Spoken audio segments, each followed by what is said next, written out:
அனைவருக்கும் வணக்கம். பொதுவா ஒரு கல்லூரியில இருந்தான்னு சொன்னா யாரா இருந்தாலும் கலந்துகளுக்கு மிக ஆர்வமா வருவாங்க. ஏன்னா தனக்கான கருத்தை கேட்கறதுக்கு நிறைய பேர் இருப்பாங்க, ஈஸியா சொல்லிடலாம் அப்படிங்கிற நோக்கத்தோட எல்லாரும் வருவாங்க. அது ஒரு சைடு இருந்தா கூட தானும் கல்லூரியை கடந்து வந்தவர்கள், அதனால மீண்டும் அந்த கல்லூரிக்கு போகக்கூடிய ஒரு நினைவு இருக்கும், அந்த அனுபவங்கள், அதெல்லாம் அதை நினைச்சு பார்த்துக்கலாங்கிற ஒரு நோக்கத்தோட போயிருக்கோம்.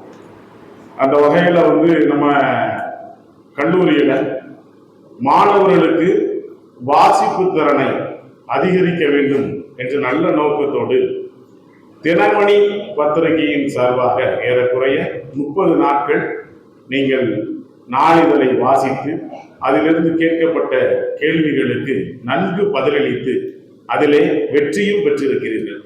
3 பேர் மட்டும் இல்ல, அது ஏறக்குறைய வாசி எத்தனை வருஷம்? 85 பேரா? வெற்றி பெற்றது 3 பேர் அல்ல, 108 பேர் வெற்றி பெற்றிருக்கிறீர்கள். ஏன்னா இப்போ டிஜிட்டல் வேல்ல கையில ஹாய் ஸ்ரீ அப்படின்னு சொன்னாலே என்ன வந்துருது? ஸ்கிரீன்ல எல்லாமே வந்துருது. யாரும் பேப்பரை தேடி போறது கிடையாது. ஆனா ஏறக்குறைய ஒரு 20 ஆண்டுகளுக்கு முன்னால இந்த டிஜிட்டலைஸ் வேர்ல்டுங்கிறது கிடையாது. முழுக்க எங்க இருந்துச்சுன்னு சொன்னோம்னா அது பத்திரிகை சார்ந்தும் நாளிதழ் நம்ம நாவல்களை சார்ந்தும் அதுதான் இருந்துச்சு. அப்ப அதை படிக்கக்கூடியவங்க எல்லாம் என்ன நோக்கத்தில் படிச்சாங்கன்னா, நேரம் போகாம அவங்க என்ன பண்ணாங்கன்னா படிச்சாங்க. இன்னைக்கு நமக்கு நேரம் இல்லை, வீட்டில் கேட்டா மொபைல் பார்க்கறதுக்கு நேரம் இல்லைன்னு சொல்றோம். பட் அப்போ நேரம் போகல, படிச்சோம். அந்த நேரம் போகாமல் படித்ததில் தான் என்னை போன்ற ஒரு ஏழை வழக்கறிஞராக உங்கள் முன்னால் பேசிக் கொண்டிருக்கிறேன்.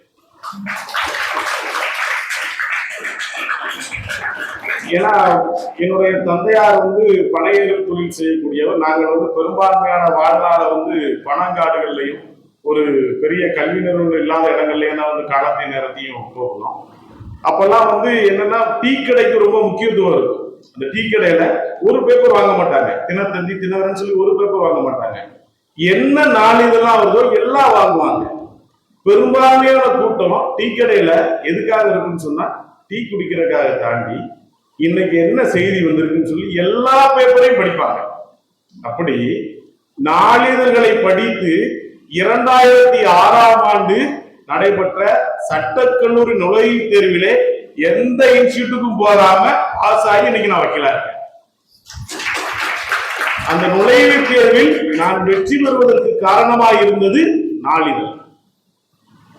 சோ அந்த நாளிதழ் அதை நான் படிச்சதுனாலதான் கட்டுறேன். சோ இன்னைக்கு அதை நீங்க போய் நாளிதழை தேடி படிக்கணும்னு கிடையாது. எல்லாமே எதுல வந்துருது? மொபைல்ல வந்துருது. நீங்க இந்த தினமணியை கூட ஒரு ஆப்பை இன்ஸ்டால் பண்ணீங்கன்னா மொபைல்ல தினமணி ஆப்பை பார்த்தீங்கன்னா அதை படிச்சுக்கலாம். ஸோ படிப்பை எதுக்காக எல்லாரும் பெருமையா பேசுறாங்க, அதோட ஆற்றல் வலிமையானது ஏன் சொல்றாங்கன்னா, நம்முடைய பெரும்பாட்டன் வள்ளுவன் அவனுடைய குரலிலே வில்லோர் உழவர் பகைகளினும் கொள்ளற்க சொல்லோர் உழவர் பகைன்னு சொல்லியிருக்காரு. அதுக்கு அர்த்தம் என்னன்னு சொன்னா, டப்புன்னு கேட்டா தெரியாது. எனக்கு எந்த குரல் எங்க இருக்குன்னு தெரியாது. நம்மள 1ஆம் கிளாஸ் 10ஆம் கிளாஸ் வரைக்கும் திருக்குறள் படிச்சிருக்கோம். காலேஜ் நம்ம திருக்குறள் இருக்கா? கிடையாதுல்ல, மறந்துருக்கோம். அதுல என்ன அர்த்தம்னு சொன்னோம்னா, ஒரு பெரிய புஜபலம் வாய்ந்த வில்லாற்றல் படைத்த ஒரு மிகப்பெரிய வீரன்ட்ட கூட நம்ம சண்டை போட்டுக்கலாம், பகை கொண்டுடலாம். ஆனால் தன் நாவின் வலிமையால் சொல்லாற்றல் கொண்ட ஒருத்தண்ட பகை கொள்ளக்கூடாது. சொல்லாற்றல் தான் ஒரு நாட்டோட அரசியலை நிர்ணயிக்கும், ஒரு மனிதனோட வாழ்க்கையை நிர்ணயிக்கும். சோ அப்பவே 2000 வருஷத்துக்கு முன்னாடியே சொல்லாற்றலோட வலிமையை யார் சொல்றா? வள்ளுவர் சொல்ற. சொல்லாற்றலோட வலிமை எங்க இருந்து வரும்? சும்மா தானா மேல இருந்து இப்படி கண்ணை மூடி தியானம் பண்ணு மேல இருந்து பொத்துட்டு வந்துருமா? கிடையாது. நம்ம படிக்கக்கூடிய படிப்புகள் மூளைக்கு சென்று அதன் வெளிப்பாடுதான் நம்ம பேசக்கூடிய வார்த்தைகள். அந்த ஒவ்வொருத்தருடைய நாவிலிருந்து புறப்படக்கூடிய வார்த்தைகளும் துப்பாக்கி தோட்டா போகுது. அதுக்காக வந்துடுற அது கிடையாது. வார்த்தைகள் வலிமையானது. நம்ம நாட்டுல உதாரணம் சொல்லணும்னு சொன்னா ஏறக்குறைய 1967 வரையில வந்து நம்ம நாட்டுல தேசத்திற்கு சுதந்திரம் வாங்கி கொடுத்த காங்கிரஸ் இயக்கம் தான் ஆட்சியில் இருந்தது. 67க்கு பின்னர் திராவிட இயக்கங்கள், நீதி சம்பந்தப்பட்ட இயக்கங்கள் எப்படி உருவாச்சுன்னு சொன்னா வலிமையான பேச்சுக்களா உருவானது. ஏன்னா அப்ப டிவி கிடையாது, வானொலி தான். இங்க யார் பேசுவா? பெரிய தலைவர்கள் பேசுவாங்க. அவர்கள் பல இடங்கள்ல, பல தேசங்கள்ல இருக்கக்கூடிய புத்தகங்களை தேடி படித்து அவர்கள் கிரகித்த அந்த வார்த்தைகளை யார் கொடுப்பாங்க? மக்களுக்கு கொடுப்பாங்க, அவங்களுக்கு ஏத்த மாதிரி கொடுப்பாங்க. அதன் காரணமாக தான் ஒரு தேசத்தினுடைய ஆட்சி மாற்றம் எப்படி நிகழுது?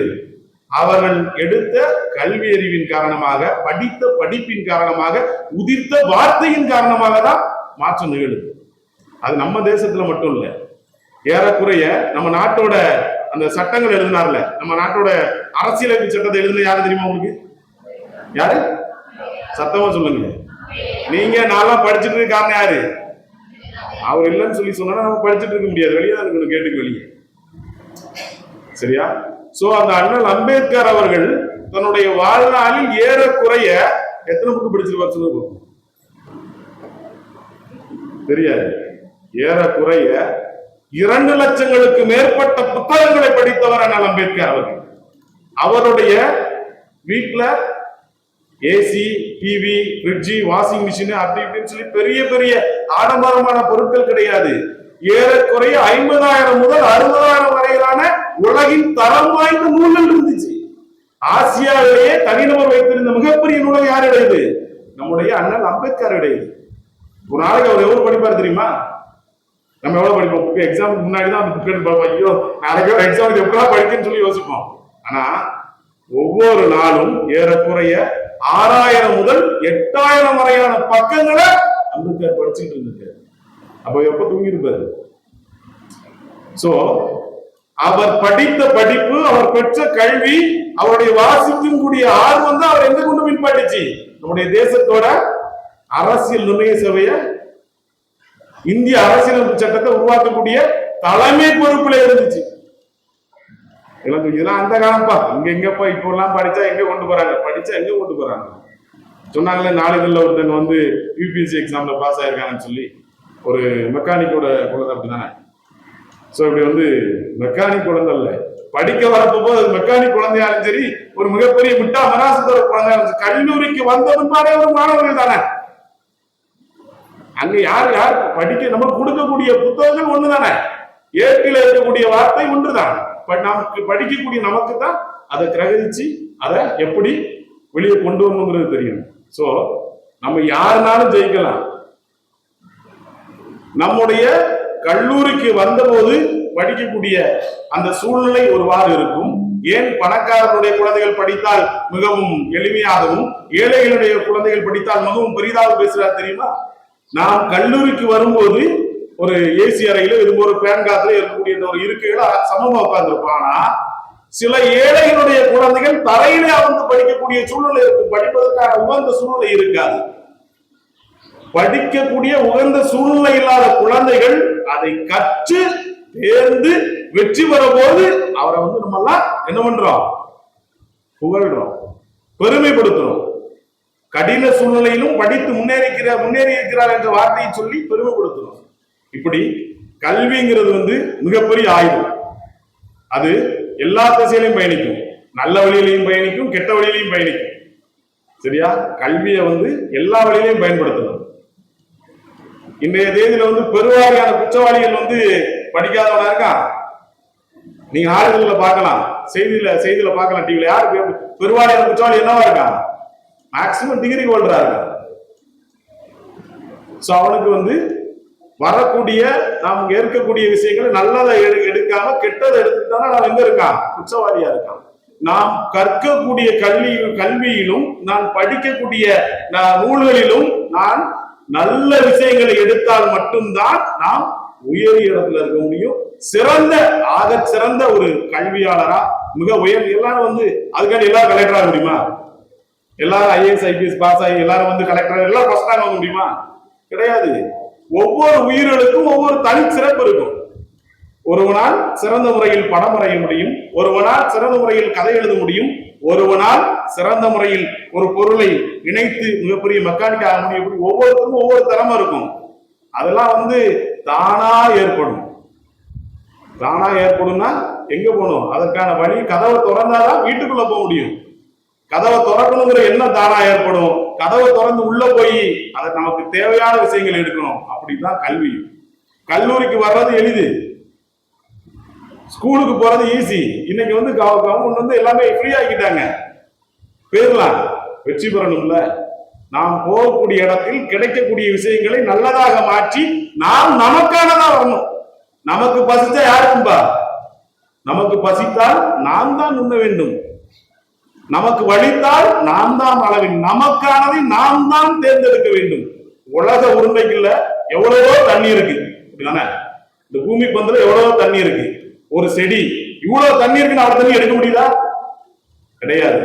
உலக உருண்டைக்குள் நீர் நிரம்பி இருந்தாலும் ஒரு செடி எப்படி தனக்கானதை தேர்ந்தெடுத்து தனக்குள் உள்வாங்கி தரம் செய்கிறதோ அதை போல இந்த உலகத்தில் நிரம்ப எவ்வளவு இருந்தாலும் உங்களுக்கானதை நீங்கள் தேர்ந்தெடுத்தால் மட்டும்தான் வாழ்க்கையில் வெற்றி பெற முடியும். ஐயோ, எனக்கானதை எப்படி செலக்ட் பண்றது எனக்கு தெரியலையே. தெரியும். பிளஸிங்ஸ் சொல்லக்கூடிய நீங்கள் வணங்கக்கூடிய அது எந்த கடவுளாக இருக்கலாம், அந்த கடவுள் மீது முழுமையான அளவு பற்று கொண்டு நேசத்தோடு பாசத்தோடு கடவுள் மீது பக்தியாக வணங்குங்கள். உங்களுக்கான வழியை கடவுள் கொடுப்பார். நிச்சயமா அந்த கல்லூரிக்கு வரும்போது கண்டிப்பா கொடுத்துருவேன். ஏன்னா என்ட்ரன்ஸ்லயே பிளஸிங்ஸோட தான் இருக்காரு கடவுள். நான் வணங்கக்கூடிய கடவுள் ஒவ்வொருத்தரும் வணங்குவாங்க. சரியா? சோ அதே மாதிரி நம்ம கல்வியால நம்ம கல்லூரிக்கு வந்தா மட்டும்தான் நம்ம மிகப்பெரிய ஒரு கல்வியாளங்கிறதா கிடையாது. நம்ம உதாரணமா சொல்லணும்னா இந்த ஜனவரி சமத்துவ பொங்கல் ஒரு இடத்துக்கு நான் நாகர்கோயில் ஒரு இடத்துல கலந்துக்கிட்ட போயிருந்தேன். அங்க எல்லா சமூகத்தை சேர்ந்த எல்லா மதத்தை சேர்ந்தவங்களும் சமத்துவ பொங்கல்ல கலந்துட்டு இருந்தாங்க. என் கலர்ல என்னைய மாதிரி ஒரு கருப்பா ஒரு அம்மா உட்கார்ந்தாங்க. ஒரு சாதாரண ஒரு சேரி, எந்த விதமான தங்க ஆபரணமும் எதுவுமே இல்லாம சிம்பிளா ஒரு சாதாரண உட்கார்ந்துருந்தாங்க. யாரோ ஒருத்தவங்க உட்கார்ந்துருக்காங்கப்பா அப்படின்னு சொல்லிட்டு நானும் இன்னும் பெரிய ஆள் மாதிரி போய் பக்கம் பேசிட்டு ஈசிட்டு அப்படி கைத்தட்டலாம் வாங்கிட்டு வந்துட்டேன். எனக்கு அப்புறம் அவங்க பேசுனாங்க.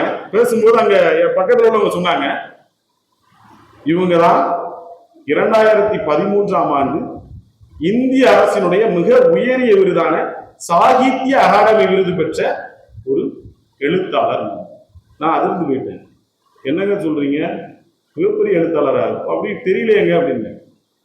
அவங்க வெறும் 6ஆம் வகுப்பு வரை மட்டுமே படித்திருந்த கூப்புக்காரி என்ற ஒரு நூலை எழுதி நம்ம நாட்டில் மிக அந்த நூல் எழுத்தாளர்களுக்கு வழங்கக்கூடிய மிகப்பெரிய விருது என்னது? நம்ம தேசம் கொடுக்கக்கூடிய விருது சாகித்ய அகாடமி விருது. அந்த விருதை யார் வாங்கியிருக்கா? இந்த கன்னியாகுமரி மாவட்டத்தில் இருக்கக்கூடிய மலர்மதி என்ற மேரி பிளாரன்ஸ் என்ற பேரில் இருந்த ஒருவேளை அங்க தேசிய விருது கிடைச்சிருக்கா, அந்த சாகித்ய அகாடமி விருது கிடைச்சிருக்கான்னு நினைக்கிறேன். அதனால மலர்மதி என்ற பெயரில் புனை பெயரில் அவர் எழுதிய அந்த கூப்புக்காரி என்ற நூலுக்காக என்ன வாங்கியிருக்காங்க? சாகித்ய அகாடமி விருது வாங்கியிருக்காங்க. எளிமையா இருந்தாங்க. ஒரு 6ஆம் கிளாஸ் தான் படிச்சிருந்தாங்க. நான் கேட்டேன், எப்படிமா நீ இவ்வளவு பெரிய புத்தகம் எழுதி உங்களால எப்படி பெரிய பெரிய கல்வியாளர்லாம் பெற முடியாது? எப்படி படிச்சங்க, டெய்லி படிப்பங்க. எங்க ஊர்ல உள்ள எல்லா புத்தகங்களையும் படிப்பங்க. இந்த வாரமலர் படிச்சங்க, தினத்தந்தியை படிச்சங்க, தினமணியை படிச்சங்க, ஒவ்வொரு நாடுகளையும் படிச்சங்க. தேடி தேடி எங்கெல்லாம் நூலகம் இருக்கிறதோ அங்கெல்லாம் சென்று படித்தேன் என்று சொன்னார். அவர் பெற்ற அந்த படிப்பு வாசித்த அனுபவம் அவர் எங்க கொண்டு போய் பாட்டுச்சு? மிகப்பெரிய ஒரு எழுத்தாளர் அங்க பாட்டுச்சு. இது நம்ம பக்கத்து மாவட்டத்துல, நம்ம தூத்துக்குடி மாவட்டத்துல ஒருத்தர் சாகித்ய விருது பெற்ற ஒரு நபர் இருக்க. தெரியுமா உங்களுக்கு? யாருன்னு கேட்பாங்க. யூபிஎஸ்சி எக்ஸாம்ல உள்ள டிஎம்பி எக்ஸாம்ல கேட்பாங்க. யார் வாங்க? 2019 சாகித்ய அகாடமி விருது பெற்ற நபர் யாருன்னு தெரியுமா உங்களுக்கு? தெரியாது. என்ன படிக்கும்போது நிறைய விஷயங்கள்லாம் சொல்லிக் கொடுத்துருவோம். சிறந்த விஷயங்களை சொல்ல மாட்டாங்க. நான் முதல்வர் திட்டத்தில் என்ன சொன்னாங்க, அரசு என்ன செஞ்சதுங்கிறதா கேள்வியை கேட்பாங்க. ஆனால் நம்முடைய சாதனையாளர்களை பற்றிய நிறைய கேள்விகள் தேர்வுகளில் கேட்கப்படுவது கிடையாது. ஆக சிறந்த அறிவியலாளர்கள் வரும்போது, ஆய்வாளர்கள் வரும்போது கேள்விகள். அப்படி நம்முடைய சொந்த மாவட்டத்தில் 2019ஆம் ஆண்டு அதே சாகித்ய அகாடமி விருது பெற்ற ஒரு நபர் யார் தெரியுமா? சாதாரண ஸ்விம்மிங் மெஜரா கோட்ஸ் இருக்குல்ல, இதே மாதிரி ஒரு பஞ்சு நூற்பாலையில் வேலை பார்த்த சோ தர்மன் என்ற ஒரு எளியவர் தான் விருது வாங்கியிருக்காரு. அவரும் படிக்கல. என்னடா படிக்காதவனா ஃபுல்லா விருது வாங்கிட்டு இருக்கான்னு சொல்லிட்டு நினைச்சிட்டு இருக்கீங்களா? கிடையாது. படிப்பு என்பது கல்லூரியில் மட்டும் கற்றுக் கொடுப்பது அல்ல, நம்மை சுற்றி இருக்கக்கூடிய அனைத்து நிகழ்வுகளையும் நாம் படிப்பதுதான் படிப்பு. சோ அது கல்விக்கு எந்த இடத்துலையும் தடை கிடையாது. அதை உங்களுக்கு எளிமைப்படுத்தி கொடுத்திருக்கக்கூடிய நம்முடைய துளிர் IAS அகாடமி நிறுவனர் அவர்களுக்கும், உங்களை நல் மாணாக்கர்களாக செதுக்கிக் கொண்டிருக்கக்கூடிய தமிழகத்தினுடைய தலை சிறந்த ஆளுமைகளை, பெண் ஆளுமைகளை உருவாக்கி இருக்கக்கூடிய சென்ட் மேரிஸ் கல்லூரியினுடைய நிர்வாகத்தினருக்கும், நம்முடைய மதிப்புக்குரிய நூலக அதிகாரி அவர்களுக்கும், சகோதரர் செல்வின் அவர்களுக்கும், இவ்வளவு நேரம் மொக்க போட்டாலும் அப்படியே அசராம உட்கார்ந்து கேட்டுட்டு இருந்த சகோதர சகோதரிகளுக்கும் என்னுடைய நன்றியை தெரிவித்துக் கொண்டு, படியுங்கள், வாழ்க்கையை பிடிப்பாய் படியுங்கள், வெற்றி பெறுங்கள். நன்றி, வணக்கம்.